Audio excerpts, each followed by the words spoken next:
Severus awoke early, as was his custom, and, after a quick rinse in the showers, threw on his robes and new glasses, and headed to the Great Hall.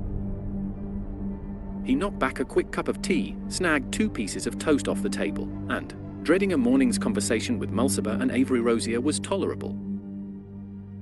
But not the 3 of them together strode swiftly out onto the grounds.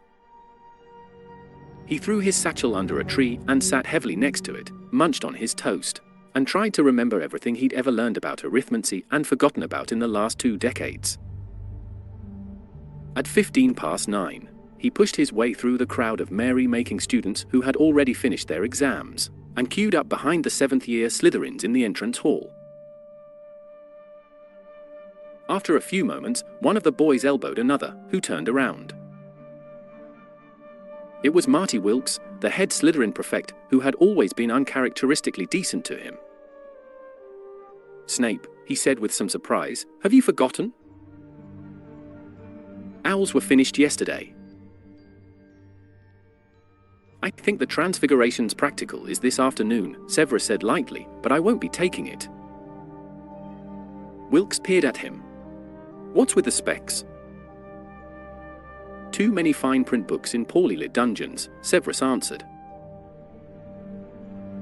"So," Wilkes said slowly, "you know you're waiting to take the arithmancy newt." Severus nodded.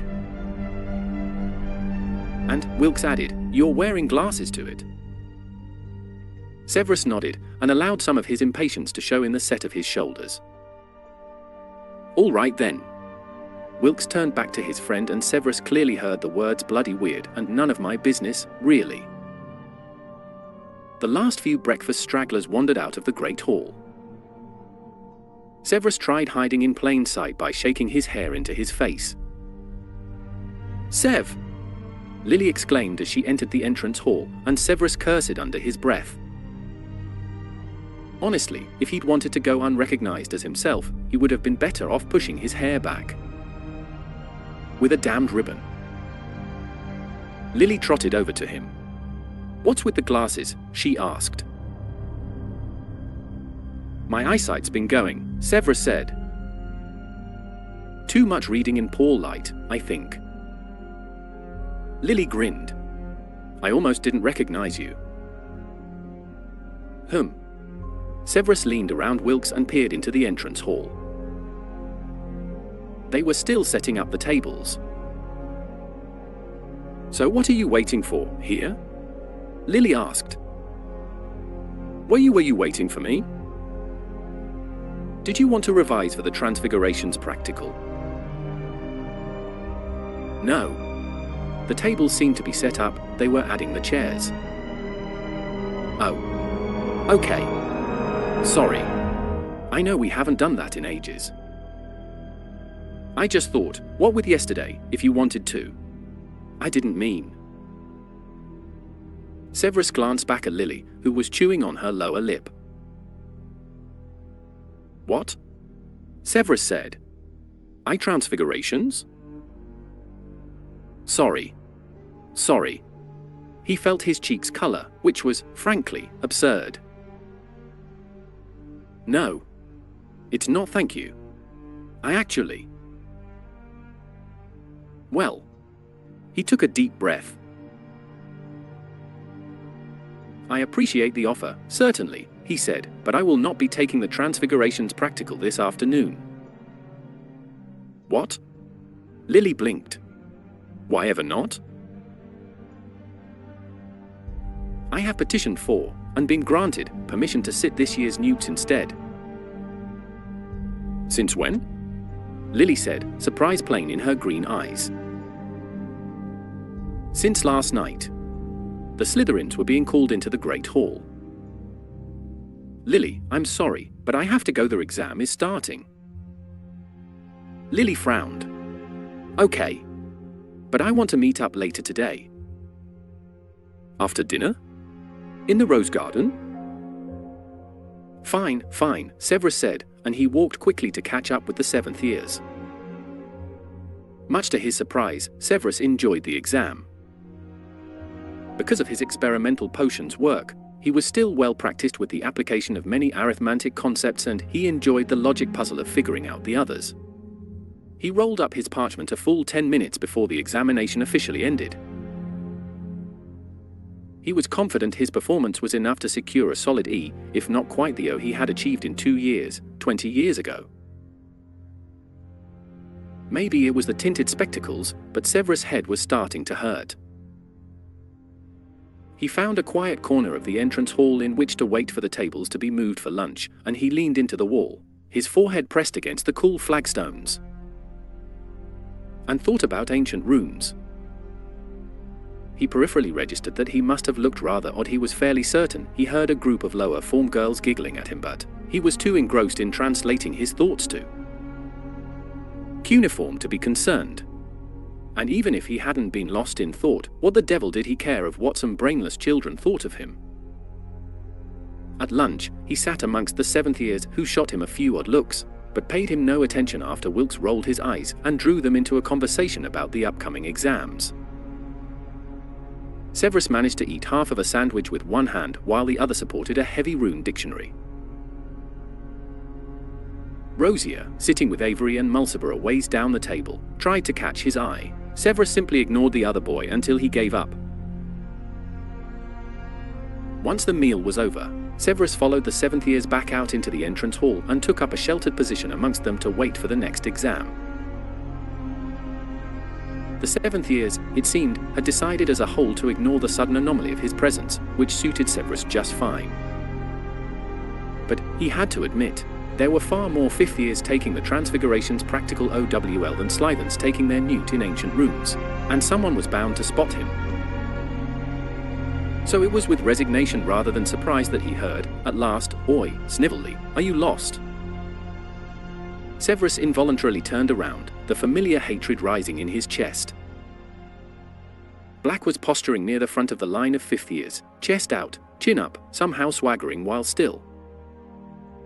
Severus wrestled with a child's instinct to shrink into his skeleton and hide, a teenager's impulse to pull his wand on Black and hex the bloody smirk off of his aristocratic face, and the adult's inclination to pull his wand on Black and hex the bloody smirk off of his aristocratic face.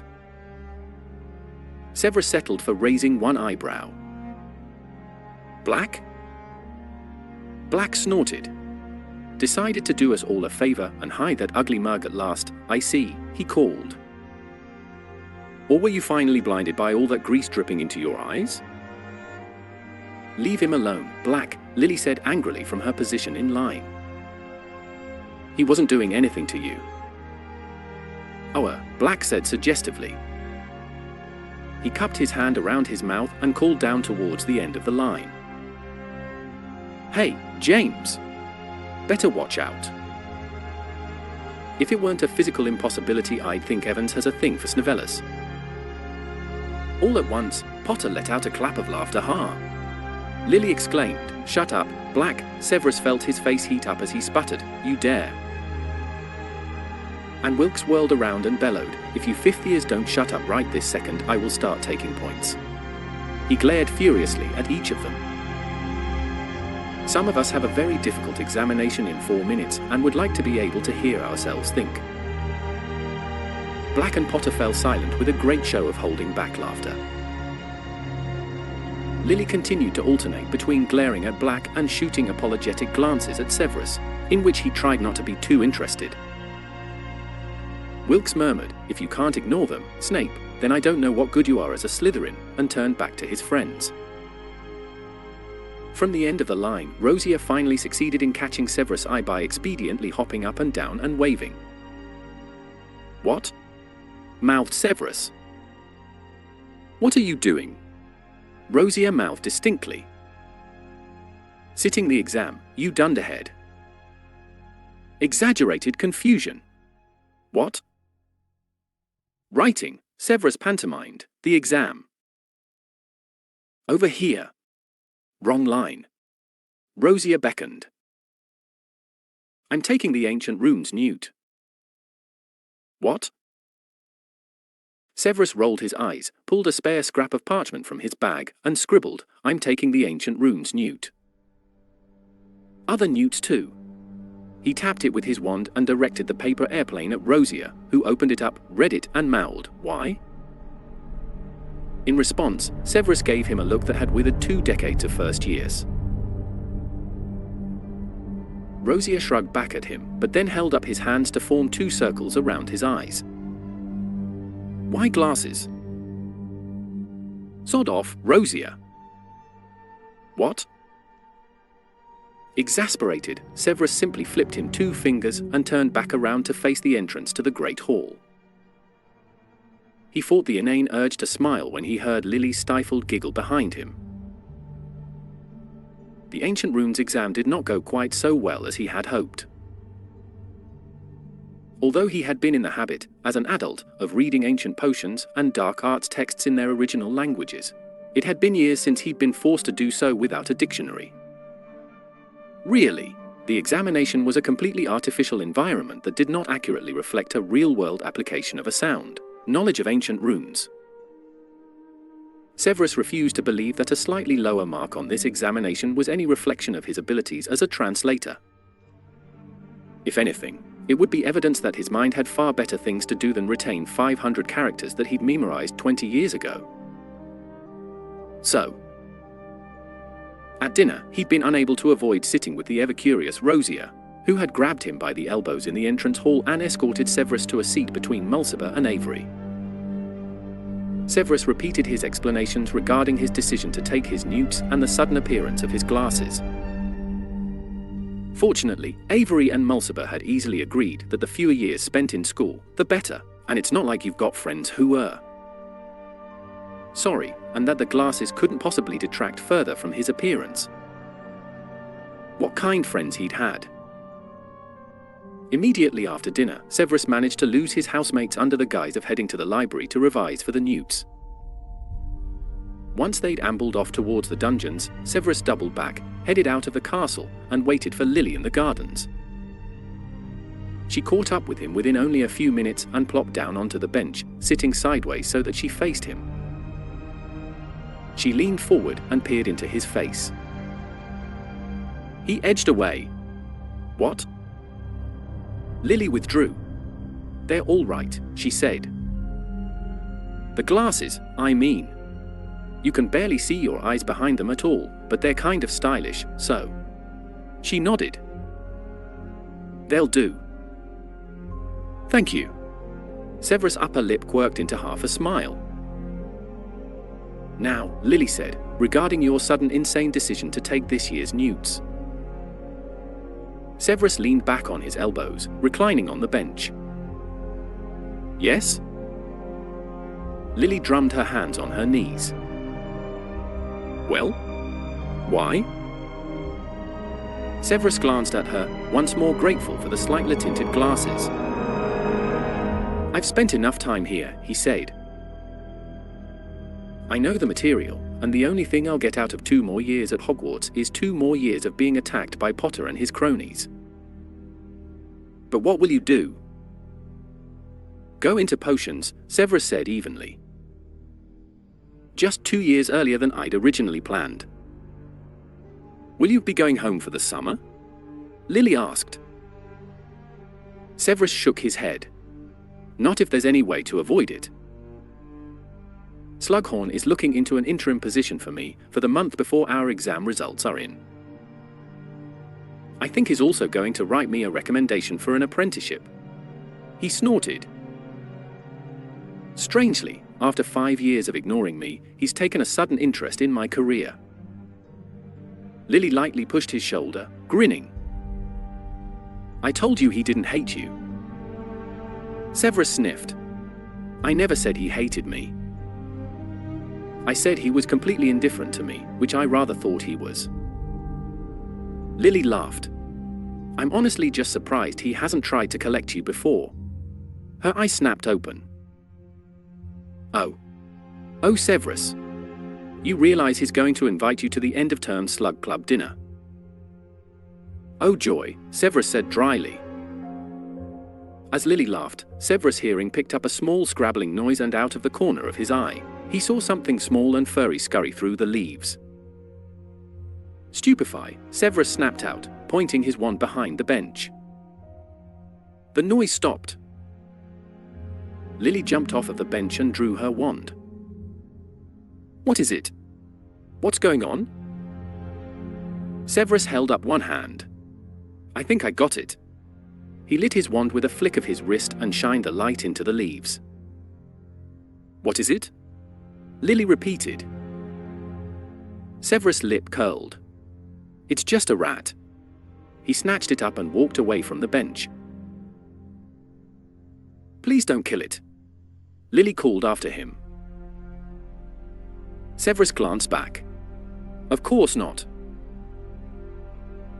I'm just taking it to the forest. And he set off toward the trees. When he was well out of earshot, he enervated the rat, and, holding the point of his wand against its trembling belly, said, Listen to me, Wormtail. The rat stilled. I know, Severus said, low and threatening, that Martinius Wilkes occasionally spares a kind word for you. Perhaps, at this time, he has even extended to you an offer of a beneficial friendship to be taken up when you leave Hogwarts.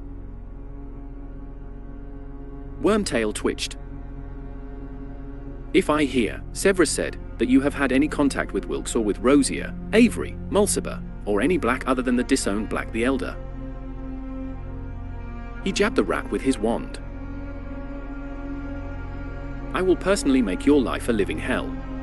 Severus paused. Minus, of course, the living aspect. Wormtail squealed, and Severus let him fall to the ground. Thursday and Friday brought the Transfigurations and Charms exams, respectively. Severus performed the practical portions with no problem whatsoever, and was reasonably certain that he had remembered the theory well enough to do almost as well on the written exams.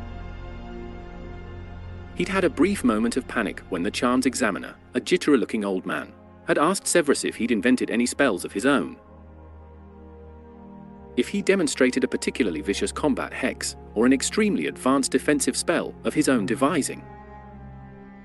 It would be to his detriment, but which of his spells would seem impressive without being unlikely? And then Severus almost rolled his eyes when he remembered that, at 16, he had invented a few spells of his own. Severus demonstrated Muffliato and Langlock, and the instructor had seemed impressed, if a little nervous. But that moment had reminded Severus that he'd have to be most cautious if he displayed ability that surpassed precocious 16-year-old to the point of being uncanny. He'd draw extremely unwelcome attention to himself. Outside of the examinations, Severus had passed the days without incident. He had managed to avoid the fifth-year Gryffindors by staying amongst the Slytherins, and had managed to avoid the fifth-year Slytherins by simply refusing to be drawn into conversation with them.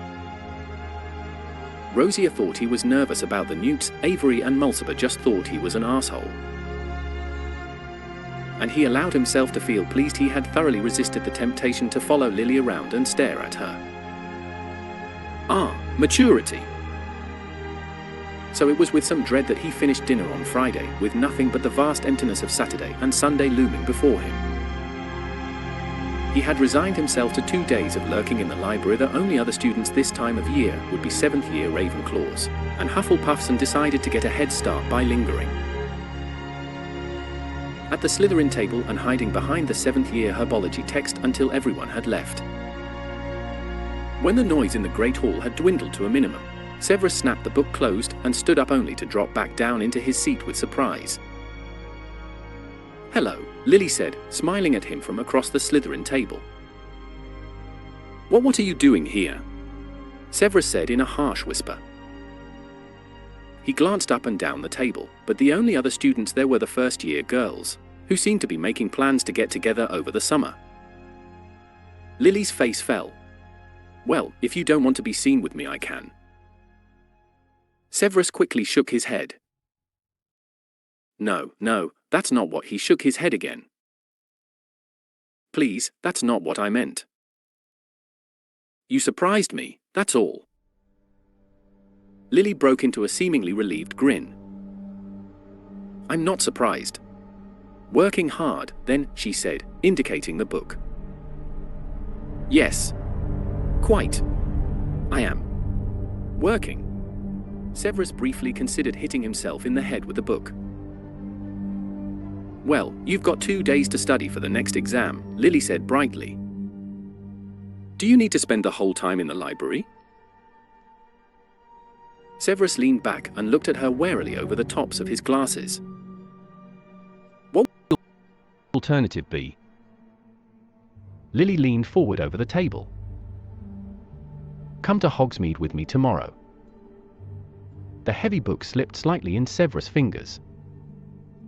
Me? Lily pressed her lips together, laughter dancing in her eyes. Yes, you. Unless you need to focus on revising? Severus blinked. Well, I probably should be revising. Oh. I still have 3 exams left. Which ones? Lily cocked her head to the side. Herbology, defense, and potions. So, he added wryly, only the most important ones. Ah, said Lily, but also the ones you know the best. She smiled at him expectantly. Severus exhaled slowly. I'm sorry, he said at last, I would love to, but Lily frowned. Severus hastily added, really? I am honored that you've asked me to. But I don't think it would do for me to be seen gallivanting in Hogsmeade, while the 7th years revise for their NEWTs, especially when I've been given a special dispensation to take them. Lily smiled softly. I suppose that makes sense, she said. But if it weren't for that, would you be going with me? Certainly, Severus said. As I said. He swallowed.